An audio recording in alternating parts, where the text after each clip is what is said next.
Hello my dear students, कैसे हो आप सब और कैसे चल रही है आपकी स्टडी। आई होप आप सभी स्वस्थ और मस्त होंगे और आप अपनी स्टडी भी शानदार कर रहे होंगे। तो बच्चों, आज के इस वीडियो के अंदर हम लेकर आए हैं आप लोगों के लिए क्लास 12 बायोलॉजी या कक्षा 12 जीव विज्ञान का केवल प्रश्न पत्र। और ऐसा नहीं केवल प्रश्न पत्र है, मैं इसका सोल्यूशन भी आपको बताऊंगा, किस क्वेश्चन में क्या पूछ रहा है, कैसे पूछ रहा है और उसका आंसर भी बताएंगे। और आपको इसके जो इंपॉर्टेंट टॉपिक होते हैं, इंपॉर्टेंट पॉइंट होते हैं पेपर को, जिसमें ध्यान रखना होता है, वो चाहे आप मॉडल पेपर को सॉल्व कर रहे हो या फिर पेपर को ही सॉल्व कर रहे हो, जो चीज़ें मैं बताऊंगा इनको आपको ध्यान से समझ लेना है और एक एक चीज़ को बिल्कुल पॉइंट टू पॉइंट समझना है। देखिए, सबसे पहले अगर हम बात करते हैं तो समय के, तो आपको हर एक पेपर में 3 घंटे 15 मिनट का ही समय दिया जाएगा बोर्ड एग्जाम के अंदर, ठीक है। और आपका जो पेपर होगा वो 70 नंबर का होगा, क्योंकि इसमें 30 नंबर आपके प्रैक्टिकल के होते हैं। टोटल पेपर हमारा 100 नंबर का होता है, आपको भी पता है, ठीक है। अगर हम बात करें क्लास 12 बायोलॉजी के पेपर को लेकर, 70 नंबर का होगा। इसमें आपको जो भी क्वेश्चन दिए गए हैं उनको सभी को क्वेश्चन करना अनिवार्य होगा। और आपको जो प्रारंभ के 15 मिनट दिए जाएंगे, जो भी विद्यार्थी को 15 मिनट दिए जाते हैं, और हर एक विद्यार्थी को आप जो 3 घंटे 15 मिनट का समय देख रहे हैं, इसमें जो शुरू के 15 मिनट होंगे वो आपको प्रश्न पत्र पढ़ने के लिए दिए जाएंगे। बच्चों, किसके लिए? प्रश्न पत्र पढ़ने के लिए। पूरा पेपर आप ध्यान से पढ़ेंगे, ठीक है। फिर उनके सभी क्वेश्चन करना अनिवार्य है। आपको क्या करना, आवश्यकता अनुसार अपनी पुष्टि नामांकित रेखा चित्रों द्वारा कीजिए। आप क्या करना है, अगर आप कोई क्वेश्चन कर रहे हैं, मेल रिप्रोडक्टिव ऑर्गन बना रहे हैं, फीमेल रिप्रोडक्टिव ऑर्गन बना रहे हैं, तो उसके बारे में आप थोड़ा लिखेंगे। लिखने के बाद उसका जो चित्र है वो भी अच्छे से बनाएंगे। अगर आपको किसी क्वेश्चन में आवश्यकता पड़ती है चित्र की, तो आप नामांकित रेखा चित्र भी बना सकते हैं, ठीक है। ये बात आप ध्यान रखें।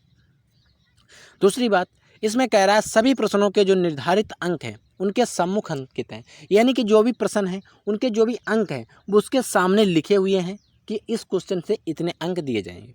तो देखिए, पहला क्वेश्चन है, इसको हम आपको समझाते हैं। देखिए, कह रहा है सही विकल्प चुनकर अपनी उत्तर पुस्तिका पर लिखिए। अब आपको जो कॉपी मिलेगी, आपको पूरा प्रश्न नहीं लिखना है, ना ही सभी उत्तर लिखने हैं। 4 विकल्प दिए हैं, आपको सभी नहीं लिखना।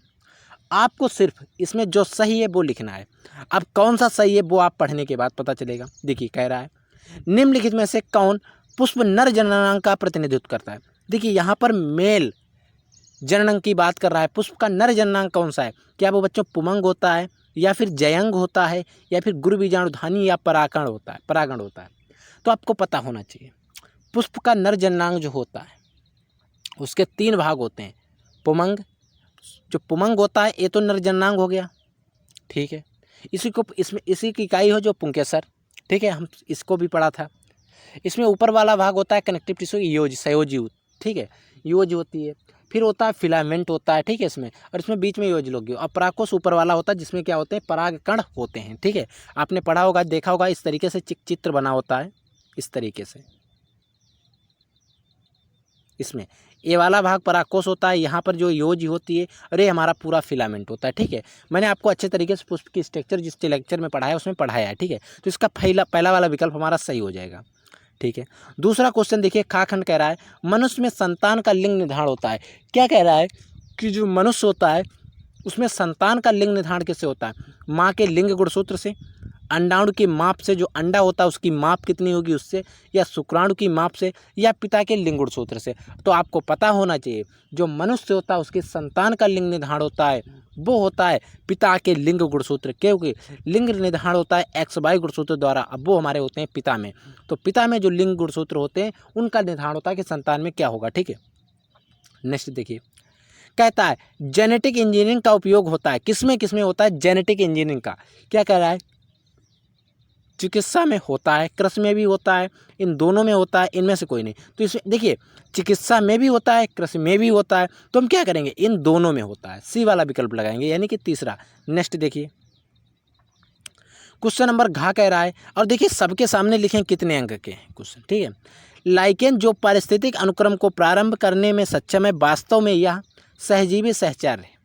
क्या है? शैवाल और कवक के बीच का, ठीक है। तो बी वाला सही है। नेक्स्ट देखिए, अब हमारे आते हैं अति लघुत्तरीय प्रश्न, क्वेश्चन नंबर 2 में आएंगे, और ये भी सारे क्वेश्चन आपके 1-1 नंबर के हैं, ठीक है। पढ़िए, पहला क्वेश्चन कह रहा है कि क्लाइनफिल्टर एवं टार्नर सिंड्रोम में गुणसूत्रों की संख्या लिखिए। आपको पता होना चाहिए टार्नर सिंड्रोम जो होता है और क्लाइनफिल्टर सिंड्रोम होते हैं। तो आपको पता होगा कि जो क्लाइनफिल्टर सिंड्रोम था हमारे लोगों में सामान्यतः 46 गुणसूत्र होते हैं मनुष्यों में, ठीक है। लेकिन टार्नर सिंड्रोम में क्या होता है, एक एक्स्ट्रा एक्स गुणसूत्र आ जाता है, एक एक्स्ट्रा। तो बात समझिए, अगर 46 थे, एक एक्स्ट्रा आ गया तो हमारे पास कितने हो गए टोटल, 47। तो टार्नर में क्लाइनफिल्टर में गुणसूत्रों की जो संख्या होती है बच्चों, वो होती है 47, ठीक है। लेकिन वहीं पर अगर हम बात करते हैं टार्नर सिंड्रोम की, टार्नर की, तो इसमें होते हैं सामान्यतः 46, लेकिन इसमें एक कम हो जाता है, बचते हैं 45, ठीक है। तो टार्नर में तो 45, लेकिन क्लाइनफिल्टर में होते हैं 47, ठीक है। इसमें एक बढ़ता है और इसमें एक घटता है, ठीक है, याद रखेंगे। नेक्स्ट क्वेश्चन देखिए, नर जर्म कोशिका किस विभाजन द्वारा शुक्राणुओं का निर्माण करती है, तो आपको पता होना चाहिए, वो होता है अर्धसूत्री विभाजन, याद रखेंगे। कह रहा है कि परागकण मात्र कोशिका में गुणसूत्रों की संख्या कितनी होगी। अब वो परागकण हो, कोई भी मात्र कोशिका होगी, उसमें सदैव गुणसूत्रों की संख्या बच्चों कितनी होती है, 2n होती है, यानी कि द्विगुणित होती है, याद रखेंगे।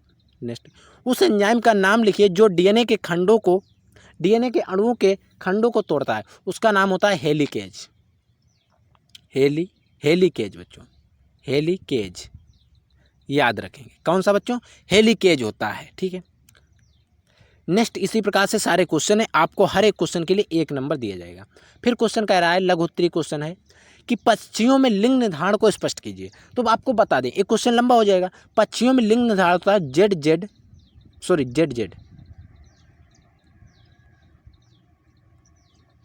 जेड इंटू ZW प्रकार का, जेड और ZW प्रकार का पक्षियों में लिंग निर्धारण। जैसे कि हम लोगों में होता है XX और XY लिंग गुणसूत्र द्वारा, उसी प्रकार से पक्षियों में होता है ZZ और ZW प्रकार का, ZZ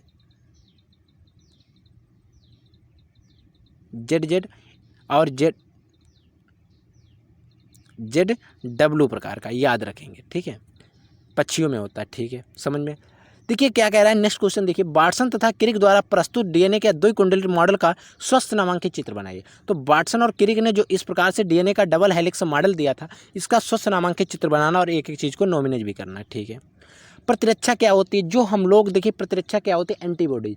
हम लोग किसी भी एंटीबॉडीज़ को लेते हैं, तो हमारे अंदर, मान लीजिए हमारे अंदर कोई वायरस चला गया, तो उसके खिलाफ एंटीबॉडीज बनेंगे, उन्हीं को प्रतिरक्षा कहते हैं। अब प्रतिरक्षा कई प्रकार की होती है, सक्रिय प्रतिरक्षा होती है, निष्क्रिय प्रतिरक्षा होती है, ठीक है। तो आप जब प्रतिरक्षा पढ़ेंगे तो वहाँ पर आपको पढ़ाया जाएगा। आर्किड का पौधा आम के पेड़ की शाखा पर उग रहा है, और आर्किड कि आम के पेड़ के बीच पारस्परिक क्रियाओं से आप कैसे स्पष्ट करेंगे। देखिए, आम का पेड़ होता है, उसके ऊपर आर्किड रखता है।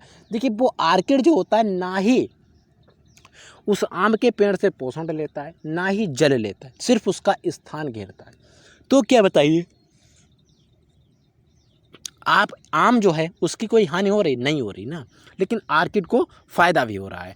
फिर एक क्वेश्चन इसमें पूछा जाता है बच्चों कि आर्किड जो होता है, ना ही यानी कि आम से पौधे से पानी ले रहा है, ना ही मिनरल्स ले रहा है, तो वो लेता कहाँ से। तो बच्चों, वो पानी जो ऑब्जर्व करता है, तो जो वायु होती है, वायु में नमी जो होती है, उससे पानी को ऑब्जर्व करता है कौन, आर्किड, ठीक है, याद रखेंगे। क्वेश्चन पूछा गया है, जैविक अनुक्रिया के तरीकों का स्वच्छ नामांकित चित्र बनाइए। इसको भी आप करेंगे, 2 नंबर का क्वेश्चन, ठीक है। अब देखिए, क्वेश्चन आते हैं लघुत्तरीय सेकंड टाइप के, जो होते हैं 3 नंबर के। क्या कहता है, लघु बीजाणुधानी और गुरु बीजाणुधानी के बीच कोई 3 अंतर बताइए। देखिए, लघु बीजाणुधानी में लघु बीजाणुओं का निर्माण होगा, गुरु बीजाणुधानियों में गुरु बीजाणुओं का निर्माण होगा। एक तो अंतर ये है, ठीक है। आप इन्हीं से अंतर आप लिख सकते हैं, 2 से 3 अंतर आपको लिखने हैं, ठीक है। हमारे समाज में लड़कियां पैदा होने पर केवल महिलाओं को दोष दिया जाता है कि यह क्यों सही नहीं है। देखिए, आपको बता दें, समझिए इस चीज़ को, यानी कि हमारा समाज जो है, वो अगर किसी के घर में लड़की पैदा होती है तो महिलाओं का दोष दिया जाता है, ऐसा नहीं होना चाहिए। हमारे अंदर लिंग गुणसूत्र होते हैं XX और XY। अगर XX आपने क्रॉस कराया था, ठीक है, देखिए, अगर इसका होगा तो XX बनेगा, इसका होगा तो XY बनेगा, XX और XY, ठीक है। तो देखिए, 2 बार XX बन रहा है, ठीक है, 2 बार XY बन रहा है, यानी कि जो चांस होते हैं वो बच्चों 50-50 होते हैं। हो सकता है लड़की हो सकती है, हो सकता है लड़का हो सकता है, ठीक है। तो उसमें कोई किसी एक को दोष देना गलत है, ये बात आप ध्यान रखेंगे, ठीक है। एक संकर क्रॉस का प्रयोग करते हुए मेंडल के प्रभाविता का नियम जो मेंडल ने दिया था उसको बताइए। डीएनए की कुंडलिनी में कौन सी विशेषता ने वाटसन और क्रिक को डीएनए की प्रकृति और सेमी कंजर्वेटिव के रूप में परिकलित करने में सहयोग किया? इसकी व्याख्या कीजिए। मैंने आपको क्वेश्चन पढ़ाया हुआ है, ठीक है। तो इसी प्रकार से बच्चों सारे क्वेश्चन आपको कर लेने हैं क्वेश्चन नंबर 5 में, ठीक है। क्वेश्चन नंबर 5 भी आप पढ़ लेंगे। फिर देखिए क्वेश्चन नंबर 6 में कह रहा है निम्नलिखित पर टिप्पणी पीवीआर प्रतिबंधन एंजाइम जैव प्रौद्योगिकी का कृषि में क्या उपयोग होता है? पारजीनी जन्म से आप कैसे समझते हैं? इससे कोई उदाहरण दीजिए। निम्नलिखित में से अंतर स्पष्ट कीजिए, ठीक है। इनमें अंतर आपको बताना है, ठीक है। इस प्रकार से आपके बोर्ड एग्जाम में भी क्वेश्चन आएंगे। मनुष्य के नर जनन तंत्र का सचित्र वर्णन कीजिए, इसमें शुक्राणु कहाँ संचित रहते हैं इसके बारे में बताना है। अगर आप इसको करना चाहें तो करें, अन्यथा आप रहने दें। पुष्पी पात्रों में लघु बीजाणु धानी का सचित्र वर्णन करना है। आप चाहें तो ए करें, चाहें तो आप ए कर सकते हैं। दोनों के लिए 5 नंबर है। आनुवंशिक कोड क्या होते हैं, इनकी क्या विशेषताएं होती हैं? तो आनुवंशिक कोड जो होते हैं बच्चों सार्वत्रिक होते हैं, एक मेन विशेषता है, ठीक है। और इनकी कई सारी विशेषताएं आप पढ़ेंगे तो आपको मिल जाएंगी। अगर मैं इसमें बताऊंगा तो वीडियो बहुत ज़्यादा लंबा हो जाएगा। मेंडल का लक्षणों के पृथक्करण का नियम, मेंडल ने जो देखिए पृथक्करण का नियम है वो हमारा मेंडल का द्वितीय नियम है। मेंडल ने 3 नियम दिए थे, प्रभाविता का नियम, पृथक्करण का नियम और स्वतंत्र अभिवन का नियम। इसका आपको चेकर बोर्ड जो होता है उसके द्वारा आरोपित शुद्धता का नियम भी सिद्ध करना है। और इसको शुद्धता का नियम भी क्यों कहते हैं? इसको शुद्धता का नियम कहते हैं। इस सारी चीज़ों को मैंने आपको बताया हुआ है, ठीक है। अनुकूलन को परिभाषित कीजिए, उदाहरण द्वारा सचित्र वर्णन भी करना है, ठीक है। किसी भौगोलिक क्षेत्र में जाति क्षति के मुख्य कारण क्या होते हैं? एक जाति का मुख्य क्षति का कारण क्या होता है? दूसरी जातियों का अटैक। मान लीजिए एक जाति है, उसको दबाने का प्रयास करते हैं लोग, कौन? दूसरी जाति वाले, दूसरी वाले तीसरी को, यानी कि एक दूसरे को दबाने का प्रयास करते हैं। तो क्षति का कारण जो होता है वो एक जाति से दूसरी जाति ही होती है, ठीक है। तो ये था पूरा पेपर, जिनमें जो भी क्वेश्चन थे, इंपॉर्टेंट क्वेश्चन थे, उनका मैंने आपको सोल्यूशन बता भी दिया है। और इसी प्रकार से आपको सारे पेपर का सोल्यूशन और अन्य पेपर का मैं आपको सोल्यूशन बिल्कुल रिटन बाई हैंड रिटन जो है सोल्यूशन मैं आपको प्रोवाइड कराऊंगा। इस पेपर का भी, अन्य मॉडल पेपर का भी मैं हैंड रिटन सोल्यूशन आपको प्रोवाइड कराऊंगा, जो आपके लिए इंपॉर्टेंट सिद्ध हो सकते हैं। क्योंकि इंपॉर्टेंट इसलिए होते हैं, अगर आप 4 से 5 मॉडल पेपर बच्चों हल कर लेते हैं, कितने? 4 से 5, तो आपको मॉडल पेपर से ही कई सारे क्वेश्चन फंस जाते हैं। और इस बार तो हमारा बोर्ड का सिलेबस है वो 30% कटा भी हुआ है, ठीक है। तो 30% हमसे पूछा भी नहीं जाएगा, तो हमारा एग्ज़ाम जो है कुछ और हमें इसमें मतलब जो होती है फ़ायदा मिलता है, बेनिफिट होता है, क्योंकि हमें 30% पढ़ना नहीं होता है, ठीक है बच्चों। लेकिन अगर हम बात करें 3% पढ़ना नहीं है एग्ज़ाम में तो फ़ायदा है, लेकिन आपके जीवन के लिए हानिकारक है।